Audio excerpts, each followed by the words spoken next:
जब बाढ़ आई, इंसान भाग गए, लेकिन ये दो वहीं खड़े रहे। हर सुबह एक कुत्ता और एक बिल्ली शिवलिंग पर फूल और दिया चढ़ाते थे। चुपचाप, निस्वार्थ भक्ति। गांव वाले हंसते थे।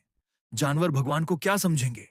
लेकिन इन्हें फर्क नहीं पड़ता था। फिर एक दिन आसमान फटा, बाढ़ आई, लोग घर छोड़ गए, मंदिर तक पानी पहुंच गया, और फिर भी वो दोनों शिवलिंग तक तैरकर पहुंचे। फूल चढ़ाया, दिया रखा, शिवलिंग से तेज रोशनी निकली, पानी रुक गया, वो बच गए, बाकी सब बह गया। आज मंदिर के बाहर उनकी मूर्ति है। इनकी निस्वार्थ भक्ति के लिए एक लायक तो बनता है। एक कछुआ भगवान के लिए आग में कूद गया। हाँ, एक छोटा सा कछुआ। हर सुबह वो तालाब से मंदिर जाता, मुंह में एक फूल दबाकर। लोग हंसते थे, क्या करेगा ये? फिर एक दिन मंदिर में आग लग गई। सब भाग गए, पर वो नहीं।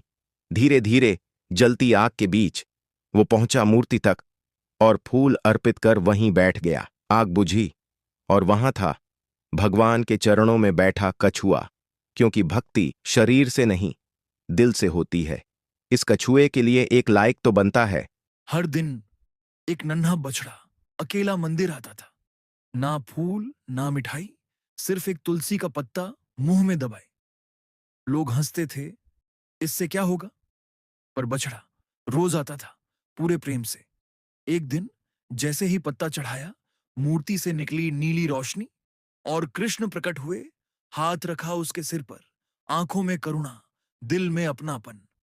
गांव झुक गया, बछड़ा मुस्कुराया। भक्ति ना शरीर मांगती है, ना शब्द, बस सच्चा दिल, और वो भगवान तक पहुंचती है। इस बछड़े के लिए एक लायक तो बनता है। इस कछुए की भगवान विष्णु के लिए श्रद्धा तो देखिए। एक शांत जंगल, जहां हर पेड़, हर पत्ता बस शांति बुनता था। वहीं रहता था एक धीमा मगर भक्ति में डूबा कछुआ। हर सुबह धीरे धीरे रेंगता और पहुंचता भगवान विष्णु के प्राचीन मंदिर तक। एक कमल का फूल बड़ी श्रद्धा से चढ़ाता। फिर एक दिन जंगल में आग लग गई। जानवर भागने लगे डर से, जान बचाकर, लेकिन कछुआ वही बैठा रहा। उसने आंखें बंद की और कहा, अगर यही मेरा अंत है तो मैं प्रभु का नाम लेते हुए विदा लूंगा।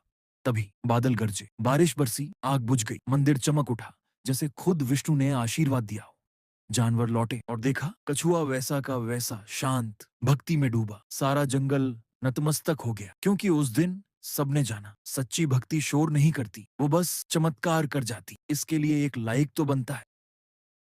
एक जंगल था और उसमें रहते थे दो दुश्मन, सांप और नेवला। एक दिन भयानक सूखा पड़ा, ना पानी बचा, ना उम्मीद। दोनों प्यास से बेहाल, एक दूसरे से दूर दूर भटकते रहे। तभी मिला एक पुराना शिव मंदिर। वहां था एक छोटा सा जलकुंड। प्यास ने दुश्मनी भुला दी। सांप ने जल चढ़ाया, नेवले ने फूल अर्पित की। भोलेनाथ की भक्ति ने दोनों को शांत कर दिया। फिर होने लगी बारिश। जंगल फिर से हरा हो गया। अब सांप और नेवला दुश्मन नहीं रहे, दोनों दोस्त बन गए और हर रोज साथ में शिव भक्ति करते हैं। जहां भक्ति है, वहां बैर भी नहीं टिकता। इन जानवरों के लिए एक लायक तो बनता है। एक जंगल जहां दुश्मनी थी, लेकिन आज एक शेर और एक हाथी का बच्चा साथ साथ एक ही देवी के सामने सिर झुकाते हैं। जंगल में एक मंदिर था, मां दुर्गा का। एक दिन एक भूखा हाथी का बच्चा मंदिर की ओर भटक गया। पेट में दर्द, आंखों में आंसू। वो मां की मूर्ति के पास जाकर बैठ गया। बस बैठा रहा, शांति से। उसी वक्त एक शेर का बच्चा आया, शिकार की तलाश में, लेकिन उस मूर्ति के सामने बैठा हाथी देखकर कुछ अजीब सा लगा। मां दुर्गा की मूर्ति के सामने हाथी कुछ बुदबुदा रहा था। मां, बस थोड़ा प्यार चाहिए, शेर ने सुना और रुक गया। फिर शेर ने भी अपने पंजों से फूल उठाया और मां के चरणों में रख दिया। दूसरे जानवर छिपकर देख रहे थे। एक शेर और हाथी एक साथ, बिना डर के। यह भक्ति थी। बिजली कड़कती है, पेड़ गिरता है, ठीक उस जगह जहां शेर खड़ा था पहले।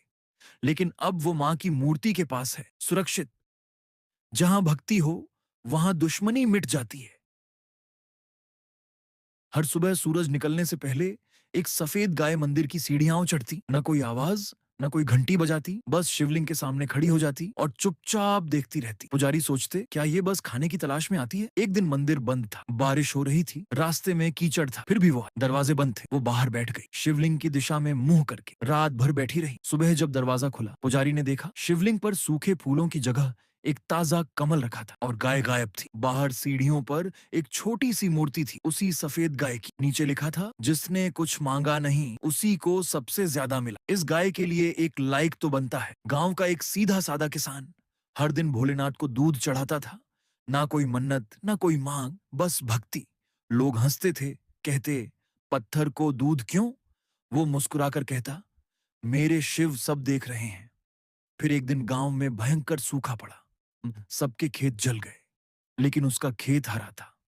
लोग दौड़े पूछने, तेरे पास पानी कैसे? वो बस शिवलिंग की तरफ इशारा करके बोला, मैंने सिर्फ दिया, बाकी सब भोले का करम है।